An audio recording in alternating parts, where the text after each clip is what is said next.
So, I just saw something funny, and I had no idea what the hell the guy was talking about. I never heard of Zima before. And so I Googled Family Guy Zima Soup, pedophile Herbert. And I wanted to see what the hell they were talking about. What the fuck is Zima Soup? What drug is Zima? When I went online, what Herbert is calling Zima Soup isn't the Zima for rubbing on your skin, what is actually the Union Medical Board producing. He's talking about Zima, the alcohol, and according to online, uh, Herbert the pervert, it uses Tylenol PM and Zima alcohol in soup to take advantage of other people's bodies. Now, when I read this, I thought it was just like something simple, like a little bit of booze. I'm like, Tylenol PM is in there too? Why are they. Oh, shit. And then, you know what that reminded me of? It reminded me of my mother trying to give me drugs that make me slow because she says she's too old. So I need to slow down and take these pills, take these pills, come over here and take these pills. Oh, now you're vomiting. Oh, it's Halloween and I'm not getting my way. Take these pills. Oh, you're OD'd on the floor. Just sleep it off. Oh, you want to talk about the overdose at the doctors? It's just an allergy attack. Oh, you're not feeling good. The doctors, the teachers are speaking up. Let's move to Texas. So that's the thought that goes to my head is all the flashbacks and PTSD. And what's even worse is my father wants my abuse to continue. Oh yeah, they haven't cleared nothing up. I literally got moved. I've lived in 5 different states, and even when I got to Chelmsford, then they moved me to Haverhill. When I got to Haverhill, they moved me to Lawrence. Then my father made a mistake in Lawrence, so then I had to move back to Chelmsford. My mother made a mistake in Chelmsford by mixing drugs and alcohol. Then they threw me out to live in the shelter, but the shelter needs my disabilities established, and there was lots of problems, so I'm not allowed to stay in any shelter. So I start shelter hopping, but realize that's not a good way. So then I start building shacks in the woods to live, but I freeze to death every winter and have seizures. And of course, I'm going to the doctors all the fucking time, but I always run into the problem of my fathers and mothers wanting to break one of the 10 Commandments. First, they want to slander me and bear false witness against me. And if they say, I never did that, well, then I want to see this burnt house you keep talking about. I want to see some proof. I don't want you to manipulate a 5-year-old into being confused. That's not proof. No, show me this burnt house you keep on speaking about. Because if I'm going to have a burnt house on my medical record and all this suicidal stuff from childhood, because it started, I remember where the suicidal stuff started with. It started with me sucking on my skin after an overdose. My nervous system felt different. I was in my bed. It was in the bed in the room. I'm sucking on my skin because I'm going to sleep, but I notice I just don't feel the same when I put my arms on the bed down. Something's different. So I start sucking on my skin. Now, when I was younger, like when you're 3, you suck on your thumbs, things like that. So you're used to the feeling of sucking on skin. So when you're 5 or 6 after overdose, your mind doesn't have any testing, any medical history. All you know is this doesn't feel the same. That's it. So my mother sees me sucking on my skin and she makes it a suicide thing. Then I take a mushroom, eat a mushroom outside that looks pretty. Another adult, the week prior, said, what are you trying to do? Commit suicide? I didn't understand the word commit or suicide, so I just put the mushroom down and didn't pay any attention. But the week later, I eat a little piece of mushroom thinking it's pretty and red. And then my nephew goes, who's only like 2, 3 years younger than me, he asked me, what are you doing?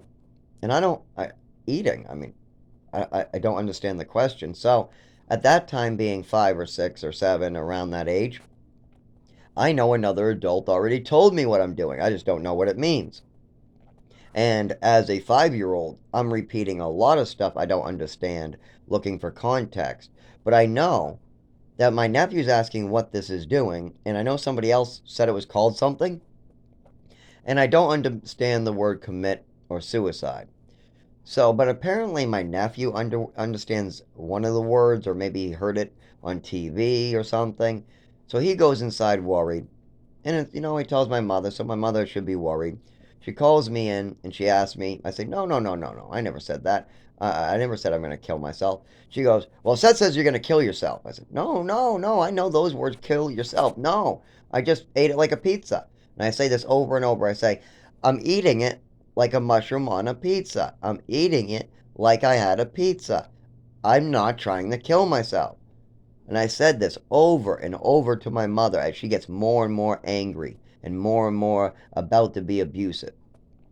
After this goes along where I'm telling her I'm just trying to eat it like a pizza, I'm not trying to kill myself. I don't understand what commit or suicide means, but I'm not trying to kill myself.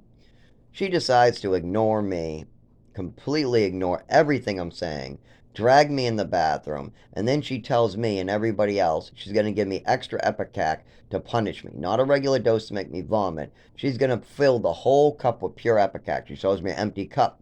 She fills it all the way up. You can see the bottle almost emptying at the end. Then she tells me I have to drink every last drop. So I'm drinking it and vomiting, drinking and vomiting. I can't really get much more down. My mother walks by. My stomach's on fire. I'm vomiting in the can. She goes, finish it. You got to finish it. It's your punishment. You got to finish it. So I try to finish it because my mother is scary. And I start puking some more. But now my stomach is so on fire that I feel like I might die. So at this point, I have a couple drops left at the bottom, like maybe less than an ounce. And I just tip the cup over and I put it on the back and I just continue vomiting until my stomach feels like it's raw, on fire. I mean, it's just really bad. I mean, I took like about 10 times to 20 times the recommended dose of Epicac all at once. Um, so yeah, abuse, pure abuse. And then after this, my mother says I'm suicidal some more. So she said I'm suicidal for sucking on my skin. She says I'm suicidal because I don't understand a word and I ate a mushroom. And I'm telling my mother that I'm just eating it like a pizza. I'm not trying to kill myself. I don't understand what you're talking about. It's very clear I don't understand commit or suicide, but I do understand kill yourself. And I'm telling her, no, that's not what I'm trying to do. I'm trying to eat it like a pizza. She ignores all this information and goes on her wacky rants. And if you don't believe that this is proof enough, at the age of 16, I'm bumping in the furniture, falling down from the neurological disorder. My mother and father called me into the living room and asked why I got scabs and bumps and bruises all over all the time. I explained to them I fall down off my bike and I get bumped into things. And I think this is don't all kids stub their toes like this? And they say, no, not all the time like this. They don't have scabs on their shins and bumps on their shoulders all the time. I'm like, well, my elbows bump into everything. My wrists bump into doorknobs. I fall every so often. I'm not quite coordinated. And the doctors told you this. You've been told by doctors at least 20 times that I have a coordination issue. You guys just never let me get help for it. I keep on speaking about this overdose and how it changed me, and then you guys just bury it. So, what does my mother do when I tell her I'm falling down and I'm bumping into stuff? She goes, no, no, no. You must be suicidal and doing it on purpose somehow. I don't know how you're doing, but you're suicidal with those scabs on your shin. Oh, great. Now she's nuts. Okay. Well, how about another one? Well, I jump into a pool at my brother's friend's house next door. I'm jumping in the pool, and of course, I have very little coordination. Back of the foot gets caught on a very dull fence that's kind of like a U, but more squarish, and slices open my foot good. I don't feel this at all. I don't even notice it. I'm swimming in the pool. My nephew shows it to me. I'm like, oh, okay, whatever. I'm going to keep swimming. They say, get out of the fucking pool. Get out of the pool. I'm fine. I'm fine. I get out of the pool. Oh, my God. Like a pint of blood just drains right out of me in 5 seconds. Literally, just like a pint of blood in 5 seconds. Pew! And I'm like, oh. So anyways, I go. I get some duct tape to the rag. Go home. They go to the emergency room. What is my mother? What do you think my mother says when she finds out I had an accident jumping into the pool? You're suicidal. You must be taking kitchen knives or something and slicing the back of your foot. I don't know how you're doing it, but you're suicidal. And she's telling the doctors this. She's telling everybody this just from a pool accident. So my father and my brother tell her, no, no, no, we were there. You need to stop this behavior. No, no, no, you're wrong. Whatever, she says. They walk away. She gets into my face, puts her nose up against my nose and says, I don't care what they say. You are suicidal and you did this. And I'm just like depressed now. I'm sad. I'm like, what am I going to do? And then she calls my doctor again saying I'm suicidal, upping my drugs. Now my father wants me to die in the woods for him. He wants me to keep his secret about his wife and die in the woods for him. I am sober. I have my life together. I got an apartment. I got a job. But I'm not allowed to go back to the job until my father takes responsibility for his actions. Then I can get diagnosis paperwork and go back to the job I like. But I can't keep on falling and having seizures at work. So again, I can't go to work until my father handles his shit. Well, how about Social Security? I went into there. Oh, they can't tell up from down. They need my father to handle the Social Security bullshit he created. Oh, so that's a problem for me. So I can't get my Social Security. Well, how about going to the doctors? Oh, the doctors say they can't make heads or tails of anything because of what my father and mother are saying and doing on my paperwork. Oh, so I can't get basic medical care. Well, how am I supposed to feed my kids? How am I supposed to raise my family? How am I supposed to stay indoors? How am I supposed to pay bills? How am I supposed to pay for medicine? How am I supposed to stay a fucking alive? Am I just supposed to dig a hole in the back, sit in it, and wait for my father just to let me die? Is that what it is? Because I can't fix his mistakes for him. I've been trying for years. It's impossible for your son to take responsibility for your dead wife's actions as she left you handing the bag. I can't undo those statements unless my father takes responsibility for his actions, or at least my sister Valerie and my brother Tim team up with me and start actually acting good about this. I mean, I'm sure they're not happy that I'm fucking pissed off, mad, and I'm like in a rage. But if anybody did this to one of his children, he would kill them. He would. I know my father. I know my brother would kill him. I know a fucking one person, and if my brother didn't kill him, I would be right there to torture him. I would fucking slice him up and stitch him back up. Nobody ever touches my fucking nephew. I took a bullet for him. I'm gonna be dead in my fucking 40s, and he's gonna live to his 90s because of me. So if you fuck that up, I'm gonna fuck you up. That simple. Valerie. Okay, Valerie. Why can't she get involved with her father's mess?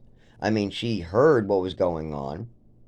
I don't think it's their responsibility, but if their father's going to let somebody else die, I mean, you could at least try. I mean, I took a pretty big bullet here, and it took me, what, 20 years to figure out what was going on? And it wasn't like somebody told me what was going on. I had to spend my own money, my own time to figure it out. I had to unbrainwash myself, do therapy, and I was fucked up in the head for years. You can't give me enough money to say sorry for that. And all I'm fucking asking for is for people to take responsibility. That's it. No money, no. Just fucking make the shit better. Handle your fucking shit. Stop dumping your shit on other people. Because if you dump shit on the other people like me, how would you like it if I go to you and